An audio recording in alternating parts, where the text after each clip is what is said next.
अस्सलाम वालेकुम स्टूडेंट्स, मैं हूं आपकी टीचर महविश फातिमा और आज का हमारा टॉपिक है मैथ्स मेजरिंग इंस्ट्रूमेंट्स। जिस तरह हम लेंथ को डिफरेंट इंस्ट्रूमेंट से मेजर करते हैं, इसी तरह हम लोग मैथ्स को भी डिफरेंट इंस्ट्रूमेंट्स को यूज करते हुए मेजर कर सकते हैं।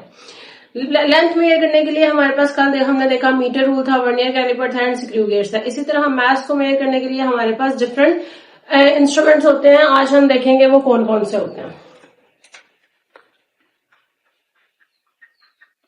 मैथ्स मेजरिंग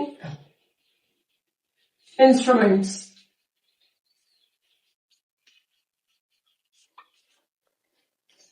हमारे पास दो तरह की टर्म्स होती हैं, एक होता है मास और एक होता है वेट। हम जनरली जो टर्म यूज करते हैं वो वेट के यूज करते हैं, लेकिन वेट और मास दोनों अलग अलग चीजें हैं।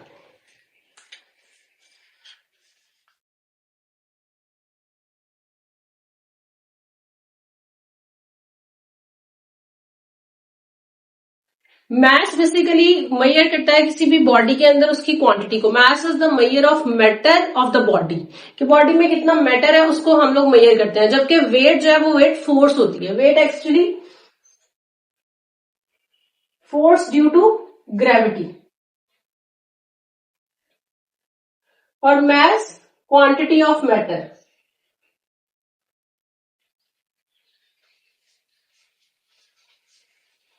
लेकिन हम जर्नल डेली लाइफ में जो टर्म यूज करते हैं वो वेट की ही यूज करते हैं। अब हमारे पास वेट को मेजर करने के लिए एक डिफरेंट इंस्ट्रूमेंट होता है, जबकि मास को मेजर करने के लिए एक डिफरेंट इंस्ट्रूमेंट होता है। जो वेट है वो मेजर किया जाता है स्प्रिंग बैलेंस से,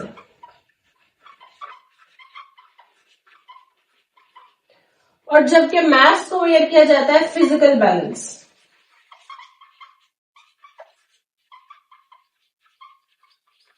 यहाँ पे साइड पे आपको फिजिकल बैलेंस और स्प्रिंग बैलेंस की डिफरेंट पिक्चर्स नजर आ रही होंगी। जो हमारे पास फिजिकल बैलेंस होता है वो जनरली हमारे पास लेबोरेटरीज में होता है। इवन कि हम लोग कहीं पे फल खरीदने जाते हैं, वहां पे जो वेट करने की मशीन पड़ी होती है उसको भी हम लोग फिजिकल बैलेंस कहते हैं। इसी तरह किसी ग्रोसरी शॉप पे से ले जाए, वहां पे भी अक्सर पड़ा होता है। इवन के वहां पे तो नए भी पड़े होते हैं कि अगर आपने लेना है। जो वेट मशीन सिंपल होती है उसको हम लोग फिजिकल बैलेंस कहते हैं। इसके अंदर इलेक्ट्रॉनिक भी आ जाती है और डिजिटल भी आ जाती है। अब इलेक्ट्रॉनिक में क्या होता है कि हम एक तरफ इलेक्ट्रॉनिक, डिजिटल और मैनुअल भी होती है।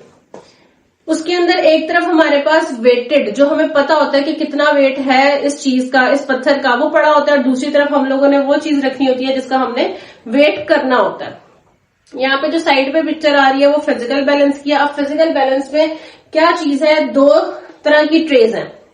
अब दो ट्रेस में क्या है, एक के अंदर हम लोग वेटेड बैलेंस को रखते हैं और दूसरी तरफ हम लोग जो हमारा मटेरियल है, जिस तरह एप्पल्स हैं फॉर एग्जांपल, अगर हम किसी फ्रूट मार्केट में जाएं, वहां पे हम लोगों ने फल खरीदना हो तो हम लोग एप्पल या जो भी फल हमने लेना हो उसको हम खरीदें। तो अगर हम 2 किलो फल खरीदते हैं तो 2 किलो फल पहले एक तरफ वेट रखेंगे 2 kg और दूसरी तरफ हम लोग एप्पल्स रखेंगे 2 kg। अगर तो दोनों का वेट सेम है, इसका मतलब है कि हमारे यहाँ एप्पल्स जो है वो 2 kg हो गए हैं। अगर कम या ज्यादा है, इसका मतलब एप्पल का वेट जो है या कम है या ज्यादा है। इसके अंदर सबसे पहले एक चीज है नोब।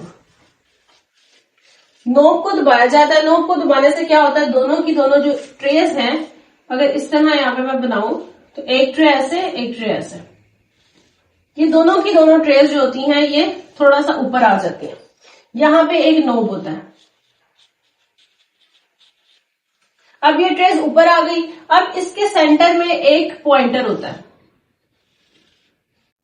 चेक किया जाता है कि ये पॉइंटर जो है एट द सेंटर है या नहीं है। अगर ये सेंटर में, exact in the centre, that's mean कि हमारे पास जो बैलेंस है, वो जो हमारा फिजिकल बैलेंस है वो बिल्कुल बैलेंस्ड है, मतलब दोनों के दोनों एट द सेम लेवल है। अब एक जो हमारे पास ट्रे है, इसमें हम लोग वेटेड बैलेंस को रख देते हैं और सेकंड में थिंग, लेट्स सपोज जैसे मैंने कहा है एप्पल। ये वाला जो पॉइंटर है ये यहां से मूव करना शुरू हो जाता है। जब ये पॉइंटर मूव करता है, इसका मतलब कि ये दोनों बैलेंस जो है वो डिसबैलेंस हो गए हैं। अब दोबारा इसको वेट को बैलेंस करेंगे हम लोग, या तो वेट कम करेंगे या फिर एप्पल्स जो है वो ज्यादा करते जाएंगे। जब एप्पल ज्यादा हो जाएंगे, अगर तो वेट इस तरफ है इसका मतलब है ये ज्यादा है, अगर वेट इस तरफ है, इसका पिन पॉइंटर इस तरफ है, इसका मतलब ये ज्यादा है। फिर इसको हम बैलेंस कर लेंगे और बैलेंस करने के बाद जो है हमें पता चल जाएगा कि इस टाइम पे हमारे पास जो भी हमने चीज खरीदी है वो उसका कितना वेट है। जो हमारे पास फिजिकल बैलेंस है वो एक प्रिंसिपल पे काम करता है और उस प्रिंसिपल को हम लोग कहते हैं प्रिंसिपल ऑफ लिवर।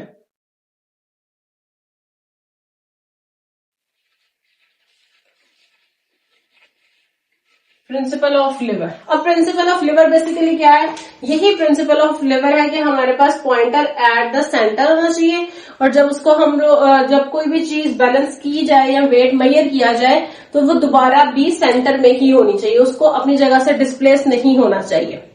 ये था हमारे पास मैथ मेजरिंग इंस्ट्रूमेंट में सबसे पहला इंस्ट्रूमेंट फिजिकल बैलेंस। इसी तरह अगर हम स्प्रिंग बैलेंस की बात करें तो स्प्रिंग बैलेंस जो है वो वेट को मेजर करने के लिए इस्तेमाल होता है। उसके अंदर हम लोग जो वेट है बेसिकली एक फोर्स होती है, तो जो फोर्स है वो अंडर द ग्रेविटी, मतलब ग्रेविटी मास बॉडी ही हम मेजर कर रहे हैं लेकिन उसके ऊपर जो ग्रेविटी की वजह से फोर्स अप्लाई हो रही है वो भी स्टडी की जाती है इन वेट और वो स्प्रिंग बैलेंस के थ्रू मेजर की जा सकती है।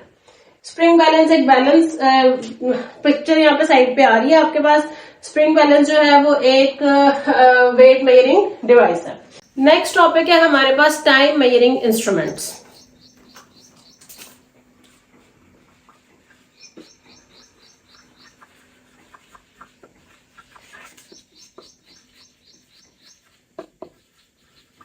अब टाइम को भी मेजर किया जाता है।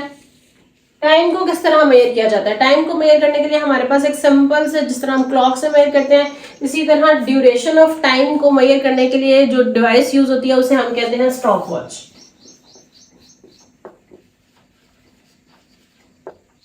इससे हम क्या मेजर करते हैं? इससे हम ड्यूरेशन ऑफ टाइम मेजर करते हैं।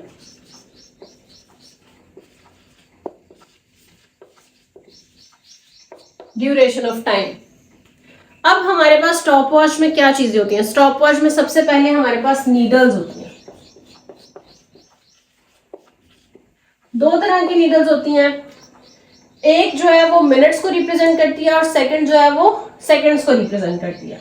One for minutes, two needles, one for minutes and one for seconds.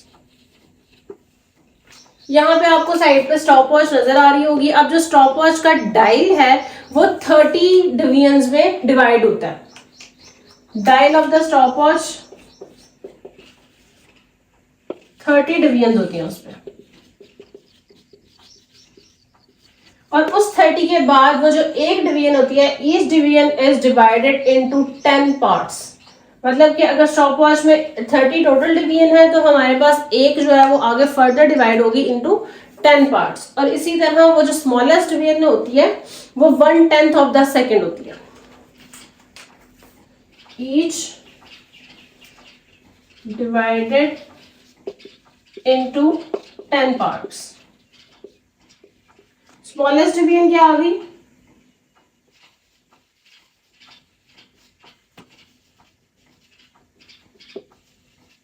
1/10 of the second.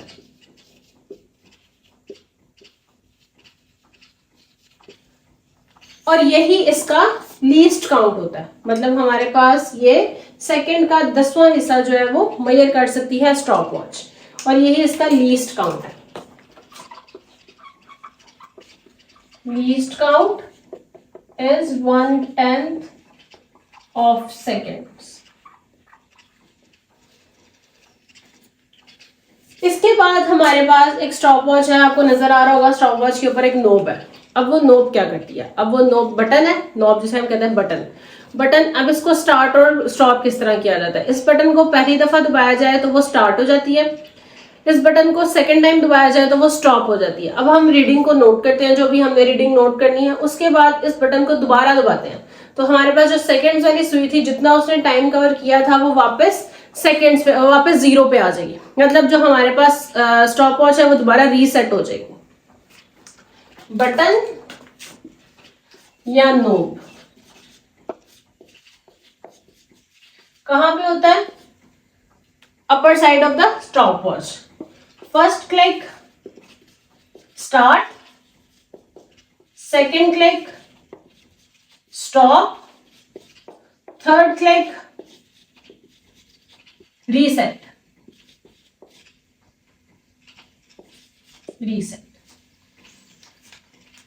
अब ये जो था, ये बात हो रही थी मैकेनिकल स्टॉप वॉच की। हमारे पास दो तरह की स्टॉप वॉच होती है, एक मैकेनिकल होती है, एक डिजिटल होती है। मैकेनिकल में नंबर्स बने होते हैं और वो एक सर्कुलर फॉर्म में होती है, जबकि डिजिटल में डिजिट्स शो हो रहे होते हैं। यहाँ पे दोनों तरह की आपको शो हो रही है। ऊपर वाली मैकेनिकल है जिसके अंदर एक सर्कुलर डायल है, डायल के अंदर नंबर्स है, नंबर्स में 2 नीडल्स है, जबकि डिजिटल में कोई भी नीडल नहीं है, सिर्फ और सिर्फ एक डिजिट्स वाला एक स्क्रीन शो हो रही है जिसके अंदर हमारे पास नंबर शो होता है, लेकिन बटन उसके ऊपर भी है। अगर हम उसके ऊपर सेंटर वाला बटन दबाएं तो हमारे पास स्टार्ट हो जाता है। जो साइडों पे 2 बटन है वो दोनों एक स्टॉप के लिए और एक रीसेट के लिए, ठीक है। तो हम इसको यूज कर सकते हैं। जो डिजिटल होती है उसके अंदर एक्यूरेसी जरा ज्यादा होती है, हमारे पास डिजिट्स की फॉर्म में टाइम आ रहा होता है कि हमने इस टाइम पे कितना जो टाइम है वो टाइम ड्यूरेशन मेजर कर लिया, जबकि जो मैकेनिकल होती है वो जरा मैनुअल होती है, उसके अंदर एरर के चांसेस बहुत ज्यादा होते हैं। और आजकल लेबोरेटरी में जो यूज की, लेबोरेटरी में दोनों इस्तेमाल होती हैं, नो डाउट। हमारे पास जो मैकेनिकल है वो भी लेबोरेटरी में यूज होती है, जो डिजिटल है वो भी लेबोरेटरी में यूज होती है, बट ड्यू टू प्रिसीजन और ड्यू टू एक्यूरेसी हम लोग जो डिजिटल है वो ज्यादा इस्तेमाल करते हैं, ताकि हमारे पास जो टाइम ड्यूरेशन मेजर की जा रही है वो एक्यूरेट आए। और उसके बाद अगर एक्यूरेट ना भी आए तो इसका एक तरीका होता है कि हम 2 से ज्यादा कैलकुलेशंस ले लेते हैं और उसके बाद उसका एवरेज निकाल लेते हैं। इससे क्या होता है कि हाँ, जो एरर के चांसेस हैं वो बहुत ज्यादा रिड्यूस हो जाते हैं। टॉपिक है हमारे पास वॉल्यूम मेजरिंग इंस्ट्रूमेंट्स।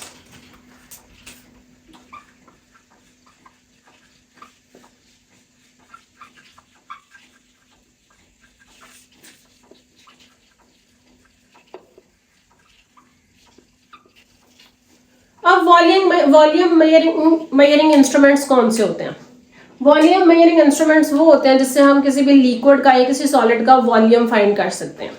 सबसे पहले हमारे पास जो इंस्ट्रूमेंट यूज होता है उसको हम कहते हैं मेजरिंग सिलेंडर।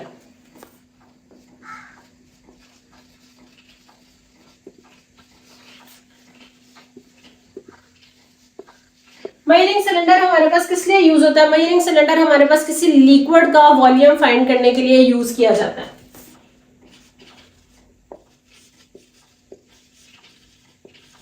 यहाँ साइड पे एक डायग्राम आ रही है जो जो मेजरिंग सिलेंडर की है। एक लंबा सा सिलेंडर है हमारे पास, उस सिलेंडर के साइड पे कैलिब्रेट हुए हैं नंबर्स, या तो ये क्यूबिक सेंटीमीटर में होंगे या फिर मिलीलीटर में होंगे। ज्यादातर जो लिक्विड जो हम लोग किसी लिक्विड का वॉल्यूम फाइंड करने के लिए यूज करते हैं वो हम मिलीलीटर में करते हैं, ml में करते हैं। क्या किया जाता है, इस सिलेंडर के अंदर लिक्विड को पोर किया जाता है, जहां तक भी वो लिक्विड आए उसको नोट कर लिया जाता है। अब सेम वही जो हमने पीछे देखा था स्केल में, मेजरिंग मीटर रूल में क्या था कि जो आई लेवल ऑफ आई था वो इन फ्रंट ऑफ हमारी जो रीडिंग है उसके सामने होना चाहिए। इसी तरह यहाँ पे जो मेजरिंग सिलेंडर है इसमें भी लेवल ऑफ आई बिल्कुल सामने होना चाहिए। क्यों? क्योंकि हमारे पास जो वाटर है जब वो सिलेंडर में पोर किया जाता है the turn into the curve form. अगर वो वाटर है तो वो लोअर कर्व बनाता है, और अगर मरकरी है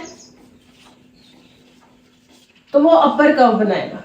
इसीलिए हम लोग हमेशा रीडिंग को बिल्कुल आई लेवल पे लेते हैं ताकि हमारे पास रीडिंग एक्यूरेट आए।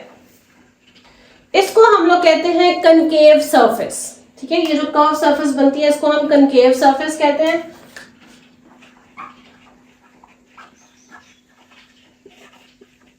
लेकिन इसकी रीडिंग लेने का क्या तरीका है? इसकी रीडिंग हमेशा बिल्कुल आएगी सामने से लेनी है। अब ये जो सिलेंडर है ये भी यूजुअली लेबोरेटरीज में, ये जो सिलेंडर है ये लेबोरेटरीज में या और डिफरेंट जगहों पे इस्तेमाल किया जाता है ताकि हम लोग वाटर का या किसी भी लिक्विड का वॉल्यूम फाइंड कर सकें। नेक्स्ट है डिस्प्लेसमेंट कैन मेथड।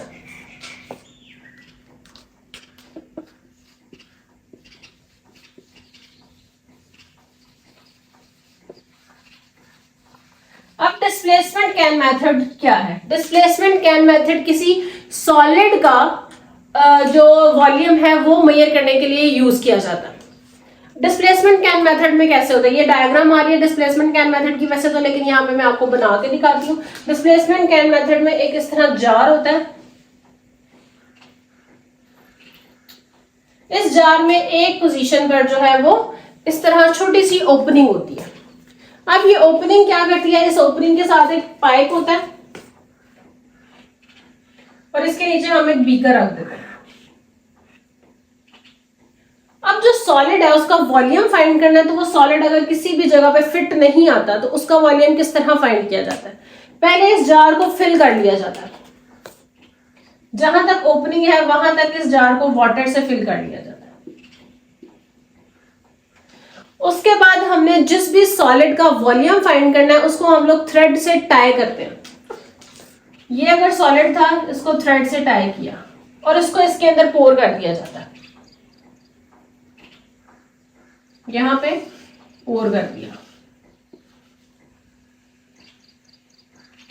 अब जब सॉलिड को पोर किया, डेफिनेटली जो पानी का लेवल है, वाटर लेवल जो है वो हाई होना शुरू हो जाएगा। जब वाटर लेवल हाई होना शुरू होगा तो ये जो साइड पे ओपनिंग है इससे पानी बाहर आना शुरू हो जाएगा और इस बीकर के अंदर फिल होना शुरू हो जाएगा।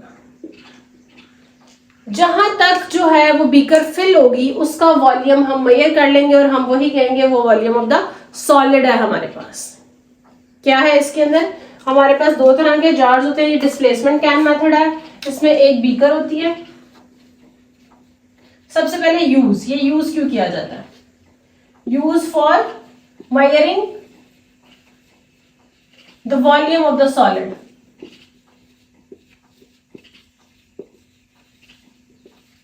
एक बीकर है, एक हमारे पास जो है वो लार्जर बीकर है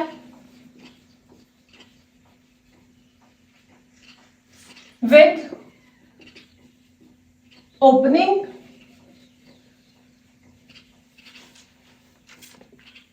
किस तरह यूज करते हैं, सॉलिड जिसका मेजर करना, हमने वॉल्यूम मेजर करना है, उसको थ्रेड के साथ टाई करके इस वाटर के अंदर फिल कर देंगे। यहां पे जो हमने फिल किया वो वाटर है। वाटर ऑब्वियसली इस ओपनिंग से बीकर के अंदर फिल होना शुरू हो जाएगा और वो लेवल हम मेजर करके हम कह देंगे कि वही जो है वो सॉलिड का वॉल्यूम है। दो मेथड हमने पढ़े हैं वॉल्यूम मेजरिंग इंस्ट्रूमेंट्स में, एक मेजरिंग सिलेंडर है, the second one is displacement can method. Cylinder क्या करता है, volume of the liquid find करता है, जबकि जो डिस्प्लेसमेंट कैन मेथड है वो volume of the solid find करता है। इसके अंदर एक सिलेंडर फॉर्म होती है, उस सिलेंडर के अंदर हम लोग साइड पे कैलिब्रेट हुआ होता है मिलीलीटर्स में, जो कि उसको लिक्विड को मेजर करने के लिए इस्तेमाल होता है। इसके अंदर हम लिक्विड को पोर करते हैं और उसको आई लेवल से स्टडी कर लेते हैं। अगर आई लेवल से स्टडी ना करें तो हमारे पास रिजल्ट जो है वो एक्यूरेट नहीं आता, एरर शो होता है। इसके अंदर जो डिस्प्लेसमेंट कैन मेथड है, डिस्प्लेसमेंट कैन मेथड में हम लोग क्या करते हैं कि वाटर को जो बीकर है विद एन ओपनिंग उसको वाटर से फिल कर देते हैं। कहां तक फिल करते हैं, उस ओपनिंग के पास तक। उसके बाद जिस भी सॉलिड का हमने वॉल्यूम फाइंड करना है उसको हम लोग थ्रेड से टाई करके इसके अंदर डाल देते हैं लिक्विड में। अब यहां से जो ओपनिंग है उससे कुछ ना कुछ लिक्विड जो है वो ओवरफ्लो करेगा और सेकंड बीकर जो है फिल होना शुरू हो जाएगी। जो सेकंड बीकर में जितना भी लिक्विड फिल होगा उसको हम उसका वॉल्यूम फाइंड कर लेंगे और वही हमारे पास वॉल्यूम ऑफ द सॉलिड आएगा। आप लोगों को मेरे लेक्चर्स समझ आ रहे हैं या नहीं आ रहे, पसंद आ रहे हैं या नहीं आ रहे, काइंडली नीचे कमेंट करें और मुझे बताएं कि अगर मैं 9th की फिजिक्स को लेकर चल रही हूँ, 10th की फिजिक्स को लेकर चलूं और फर्स्ट ईयर सेकेंड ईयर की फिजिक्स के लेक्चर्स भी कंटिन्यू करूं या ना करूं। उसके अलावा अगर आपको मेरी वीडियोस पसंद आ रही हैं तो काइंडली लाइक करें, शेयर करें, सब्सक्राइब करें और अपने फ्रेंड्स के साथ भी इसको लाजमी शेयर करें और कमेंट भी लाजमी करें कि आपको वीडियोस पसंद है या नहीं है, या कोई भी ऐसा टॉपिक जो आप लोग चाहते हैं कि आप लोगों को समझ नहीं आ रहा वो मुझे कमेंट में बताएं, मैं उसकी भी वीडियो अपलोड कर दूंगी।